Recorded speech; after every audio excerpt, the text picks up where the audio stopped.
আমি তো ভীষণভাবে প্রত্যাশা করি কোনো একটা বিপ্লবে, কোনো একটা মিছিলে আমি সামনে আছি। একটা বুলেট এসে বিদ্ধ হয়ে গেছে আমার মাথায়। আমি হাসতে হাসতে শহীদ হয়ে যাচ্ছি।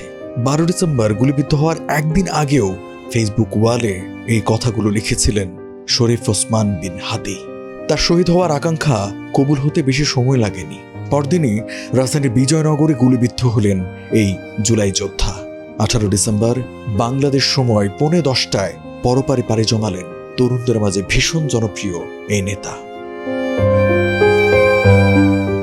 আমাদের এই জাহান্নামে একা করে দিয়ে জান্নাতে চলে গেলেন ভাই। ফেসবুকে কথাগুলো লিখেছেন ওসমান হাদির সমর্থক মাহবুবুর রহমান। বুক উঁচু করে দাঁড়িয়ে থাকা ওসমান হাদি কি আসলেই মরেছেন? না, তিনি মরেননি, তিনি শহীদ হয়েছেন।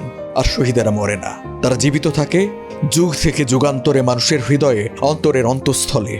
যেমন আছেন শহীদ আবরার ফাহাদ। তাই তো শহীদ মীর মুগ্ধের ভাই মীর স্নিগ্ধ ফেসবুকে লিখেছেন, শহীদ হাদি জিন্দাবাদ, ইনকিলাব জিন্দাবাদ, বাংলাদেশ জিন্দাবাদ। গত 1 জুলাইয়ে হাদি ফেসবুকে লিখেছিলেন, জান দেব তবু জুলাই দেব না। শেষমেশ তার জান দিতেই হলো। প্রশান্ত আত্মা ফিরে গেল তার রবের সান্নিধ্যে।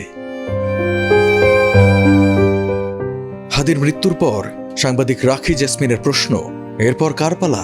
কার জান কেড়ে নেবে সন্ত্রাসীরা? বাংলাদেশের মাটিকে দুর্নীতি আর অন্যায় থেকে মুক্ত করতে আর কত প্রাণ বলিদান দিতে হবে? 1993 সালে ঝালকাঠিতে জন্ম ওসমান হাদির। ঝাঝালো অক্ষরতার বক্তব্য এবং জুলাই গণ অভ্যুত্থানের পক্ষে সর্বদা সজাগ ও অকুতভয় সৈনিক ছিলেন এই তরুণ নেতা।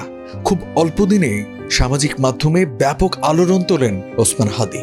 ঢাকা 8 থেকে নির্বাচন করার লক্ষ্যে প্রতিদিন ফজরের পর বিভিন্ন মসজিদের সামনে গিয়ে লিফলেট বিতরণ করতেন তরুণ এই নেতা। আশা ছিল সংসদে গিয়ে অন্যায়ের বিরুদ্ধে তার বলিষ্ঠ কণ্ঠস্বর তুলে ধরবেন।